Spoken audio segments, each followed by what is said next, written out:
Welcome. I'm Karen Lips, the president of the Network of Enlightened Women. New works to educate, equip, and empower young women to be principled leaders for a free society. I am delighted today to be joined by Congresswoman-elect Nancy Mace. Welcome. We're excited to have you. Thank you so much for having me this afternoon. It's great to be on. Yes. And to give our audience a little bit of your bio, although as I mentioned to you before, we've got a great chapter at the College of Charleston, and I know we've got some women on there who have been following your race and are excited to be here with us today.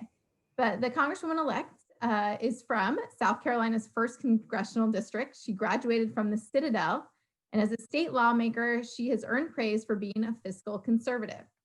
She is author of the book, In the Company of Men, A Woman at the Citadel. She's also a businesswoman and a mother of 2. I wanted to begin by asking you, what made you decide to run for Congress? It's actually my daughter. I had my re-election in the State House of Representatives in South Carolina in November of 2018. And my daughter, I have 2 kids. I'm a single working mom. I have 2 children. And my daughter and I were looking at my re-election return to see how much we'd won by and what precincts and how we were successful the evening before. And we looked at the other races and we saw, surprisingly, that we had lost this seat.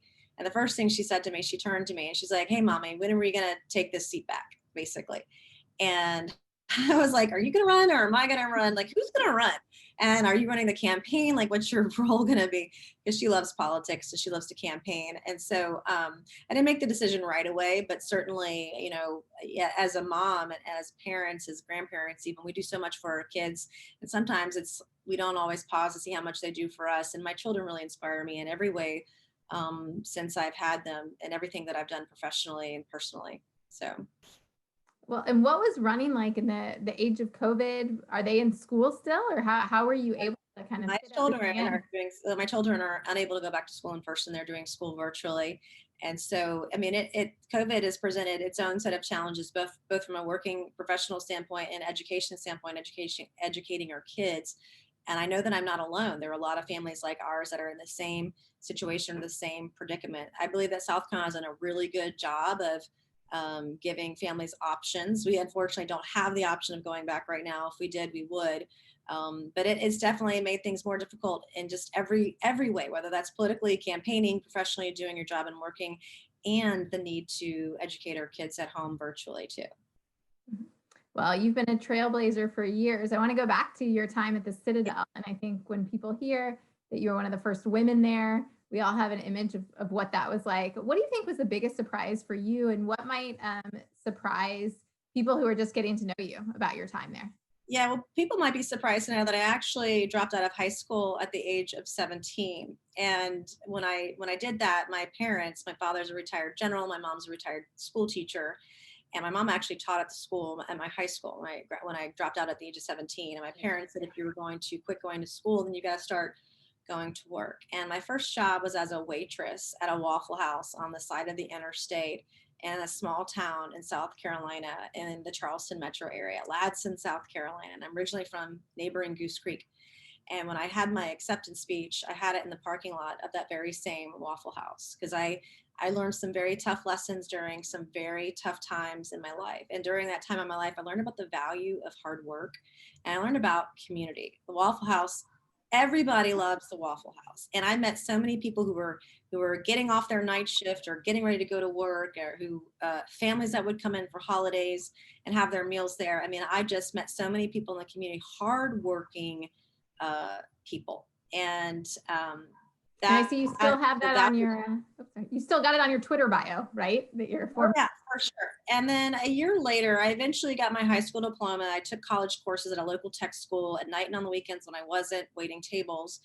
And that was in 1995. And then in 1996, the summer of 1996, June 26th, actually, to be exact, but there was a Supreme Court case that came down against the Virginia Military Institute, or VMI. And Justice Ruth Bader Ginsburg wrote the majority opinion on that case that said if you were a state-funded or institution of higher learning or education, college or university, you could not discriminate based on gender. And that very same day that that announcement came through, that opinion was distributed and publicized, the Citadel, the Military College of South Carolina, decided to go co-ed. And just a few weeks later, I entered in as one of the first of 4 women that would go through the Citadel that first year.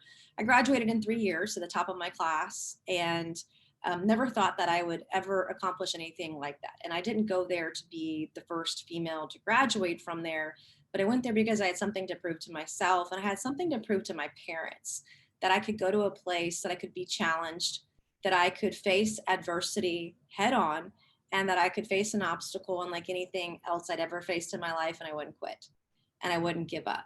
And for me, it was personal. And so that experience taught me a lot more than just the value of hard work, which obviously to get there through there, you have to work hard. But I learned about having courage and about having confidence. And courage to me is the ability to speak up, not only for yourself, but having the courage to speak up for others and giving a voice to the voiceless, regardless of what the repercussions may be, but doing the right thing no matter what. And then having confidence. And if we don't believe in ourselves, then no one will believe in us. And that's true in business. That's true in politics when you're running for office, but that's also true as a parent. When we're, especially now, we're trying to raise our children and get them educated in the era of COVID, we got to have the confidence to sort of lay down some of the rules if we want to try to ensure that our kids are as successful as they can be in very challenging times. And so I learned some very good lessons at a very young age, going through some very tough circumstances, and forever indebted and grateful for those experiences, because I wouldn't be where I am today. There's no way I would have been able to be where I am had I not had those experiences.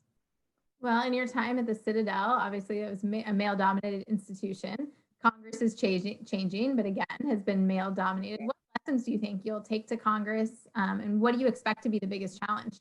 I mean, being a freshman and getting anything done is going to be the challenge, particularly when you're in the minority party. Now, 2 years from now, I do believe Republicans will be the majority, but it's understanding how to build relationships now, so that down the road, when you have a little more seniority and working to get things done, you can do that. Being in a male-dominated environment, whether that's in business or politically, I've learned actually a lot of lessons about women. And one of the things I learned at the Citadel, I've learned this in business, and I've seen this politically, but women are tougher on other women than we are on our male counterparts or colleagues sometimes. And we've got to really go above and beyond to support one another and to champion one another, so that we can all be successful. Because when one of us is successful, it'll make it easier for others that are following in that person's footsteps to also be successful. So I want to support my female colleagues, and I want all of them to be successful. And if women want to have a seat at the table politically, we've got to raise our hands, step into the arena, and run. The more women that run, the more women that win. And that is true statistically, and we saw that this year, and that can't stop in 2020. We've got to do it again in 2022. We cannot stop the progress that we've made. And these are some really great conservative women who work hard, and they're fighters. And we just got to do what we said we were going to do when we got up here, and remember why we're here and who sent us here. And so, it's also enormously humbling to be making history with all these women, because Democratic women don't hold a monopoly on women breaking glass ceilings. There are conservative and Republican women all across the country this year who are breaking barriers, and it's nice to see all of them get that recognition and to see that happening, because there are some really bright moments out there, some amazing women that are going to work extremely hard for our country. There's so much I want to unpack there. It's a lot. Yeah, a lot of good things you mentioned. First, you mentioned women helping each other out. There's been a number of stories. I know I talked with you and wrote one in the Hill about the newly elected conservative women in the House. Yeah. We've seen that story being written. What about the Democratic women? You talk about women helping each other out. Has there been any collaboration with some of the Democratic women and the more liberal women? Have they been welcoming to the new group of conservative women? I've met a few of the new Democratic freshman women that are coming in that have been very friendly. For me, it's about, if you want to be successful politically or in business, it's really about building your network and building relationships and finding allies. And so as Republicans, many of us are going to be blacklisted because we just flipped some races, and some of them are very close like mine. And In some ways, I've heard that Democrats won't be allowed to work with us. So it's really about finding those relationships with people who can help you get a few things accomplished, regardless of what the challenge is. What can we do together? Yeah, and as we talk about the new group of conservative women, can you identify any themes of why do you think women were so successful this cycle? That's really the standout story. Well, we had a record number of women run, and so statistically, we win at the same average that men do who run the same bat. We have the same batting average. The problem is we just need women to run, and it's really hard. Like, I'm a single working mom of 2 kids, and when you run for office, you have to sacrifice everything, and your family makes enormous sacrifices. And so, I understand why some women wouldn't pick up the mantle to step into the arena and run, because it's a huge sacrifice on your family if you have a family. And so, and the scrutiny that you come over while you're running for office, all those things taken into consideration. But if we want to have a seat at the table, if we want more women in office, then more women just statistically have to run. Oh, you're right. And was there anything that, I know you mentioned the story about your daughter talking with you, Yeah. any groups nationally that helped you or put you over the edge? Oh, there were so many. What made the difference? Whether it was ViewPAC or EPAC or there were so many Republican women's groups that were trying to get many of us elected, but even leadership. I mean, Leader McCarthy and Whip Scalise, they were involved in our race, and there were conservative groups out there like the Club for Growth. They were enormously supportive of me and other women this cycle. And so it was winning for women was a big one too. It was an across the board effort by not just women's groups, but Republicans and conservatives across the country making this happen. And you don't want to elect a woman just because she's a woman. You want to make sure that you're electing the right person with the right values that reflect you and your district or your state or your country. And I think that's an important point to make. And all of us want on our own merits. And I think that's why you saw so many groups, not just women's groups, come in, but they knew that we were the right candidate for the right job. Well, and it's not always easy standing up. So it's good to have that support behind you. I know our chapter women on campuses across the country feel like they face backlash when they speak up as conservative women. So I wanted to ask, what advice do you have for young women, young conservatives who in this environment face attacks or backlash when they speak up? Yeah, I mean, we all do, quite frankly. And really, you just got to make the decision to raise your hand and step into the arena in one way or the other. And that might just be being an activist locally. That might be spreading the message on social media. It might be even for you running for office. And really, it's having the courage to make that decision and decide what you want to do and how you want to participate at whatever level. And then 2, having the confidence to just get out there and do it. The more of us that do it, the more women we'll have who will find that courage and confidence to follow in your footsteps. Well, and I think it also is important to have that compelling message, and then hearing other folks speak out as well as role models. So I know many of our women will be excited to see more women in Congress, more conservative women in Congress. Right. We got to do it again in 2 years. We can't stop now. We just doubled our numbers. Well, let's do it again. Let's find another dozen women that can win. And that means we've got to have 200 a run, right? And so we've got to have women across the country decide to pick up the mantle and raise their hand and say, I'm all in. Well, and part of what we do at New is encourage women to stand up and speak out. Mm-hmm. And we talked a lot about a new version of feminism, a version called opportunity feminism, where we encourage women to talk about freedom and to speak up and to make a conservative case for different policies. So I want to ask you, do you consider yourself a feminist?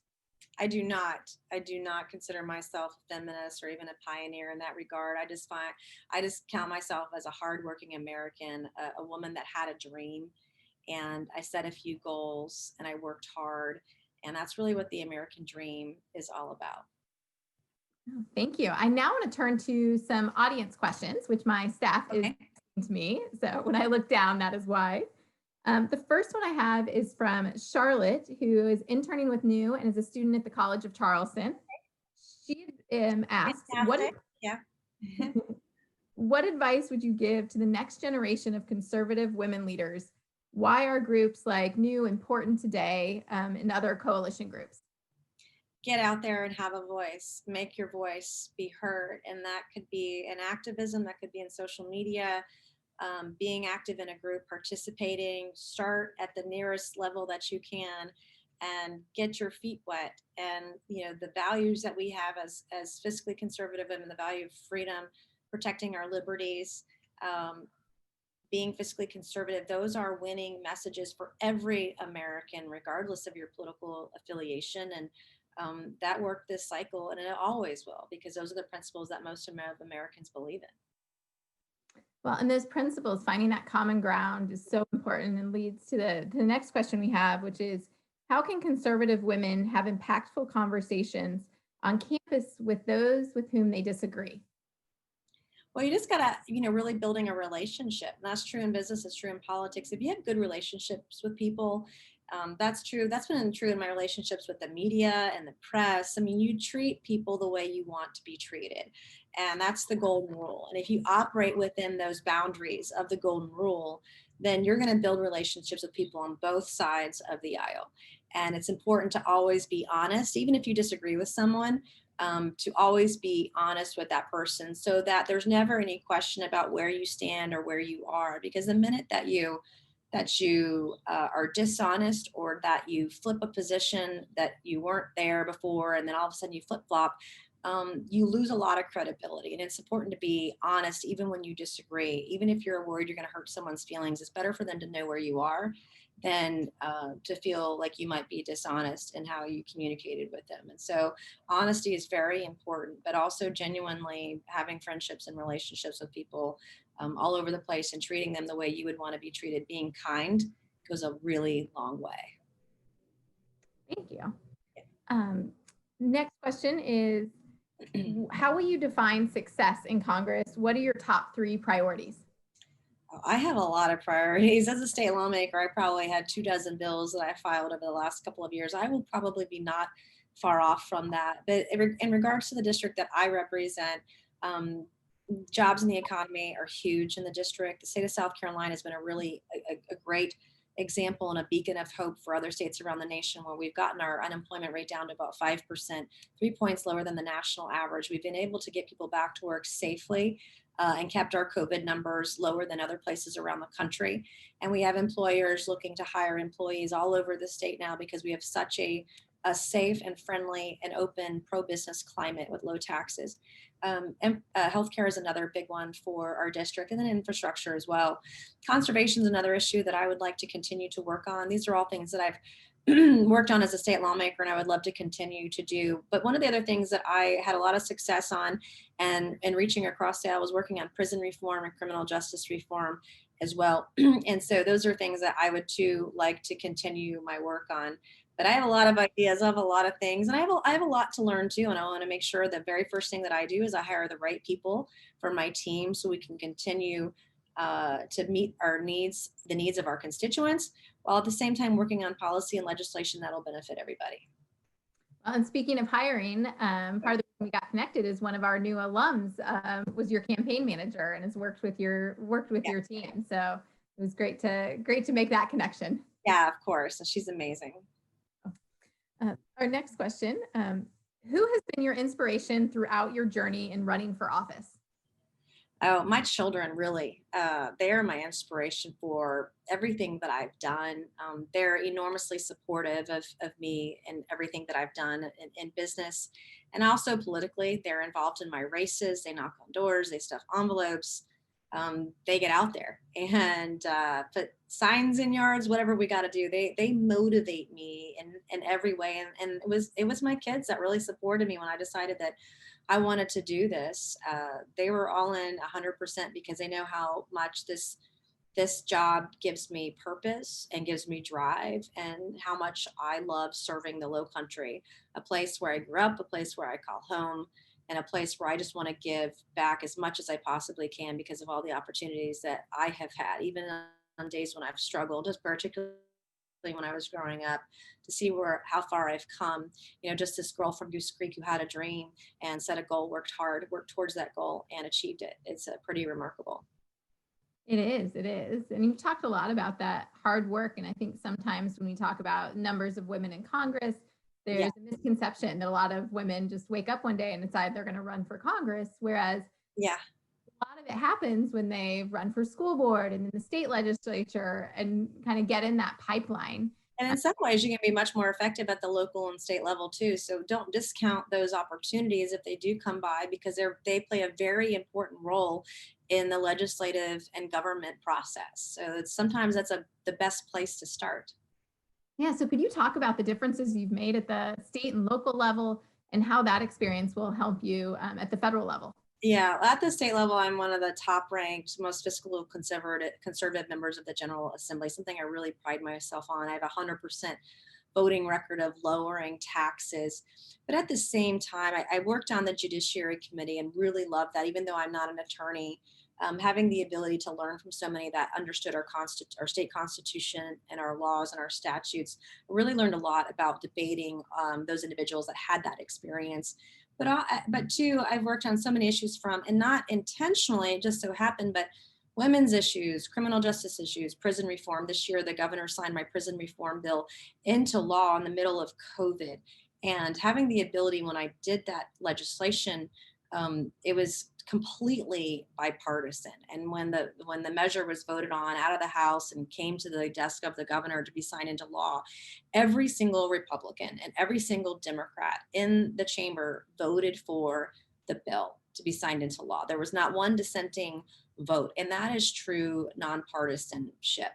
And that is the place where we've got to get eventually on every issue that we're tackling. And when I look at this year's election, and I know that in the 1st Congressional District of South Carolina and in many other districts across the country, the turnout was between 70 and 75% in many cases on both sides of the aisle, not just one or the other. And so this was a referendum on the people saying, stop with the divisiveness and the disagreements and let's do something together. And it's about we're going to disagree on 80% of things while we're up here. But let's find that 20% that we can work on. And let's do a damn good job of working on those issues together.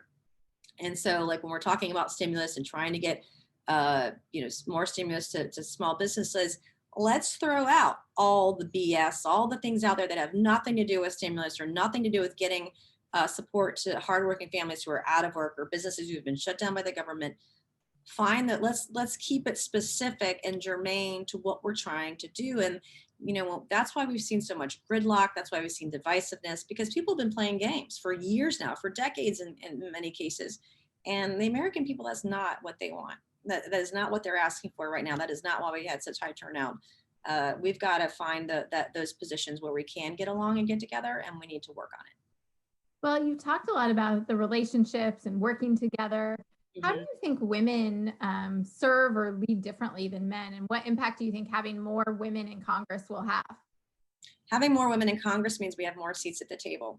As a woman, I do know that it doesn't matter what the industry is, but sometimes we have to work twice as hard to be seen as an equal, and particularly in a male-dominated environment. That is a lesson that if you haven't learned it already, you soon will learn that. But culturally, and who knows? But I just know that as a woman in business and politically, I've had to go the extra mile. I've had to work harder, and that's true in so many cases. But treating everybody fairly, treating everybody kindly, but also treating people the way you would want to be treated. I cannot say how far that goes in business and building relationships with your colleagues on both sides of the aisle. It is extremely important. If you want to be successful in government, that is the way you have to operate. Well, thank you so much for joining us today. I know you've got a full day of media and trainings up on Capitol Hill.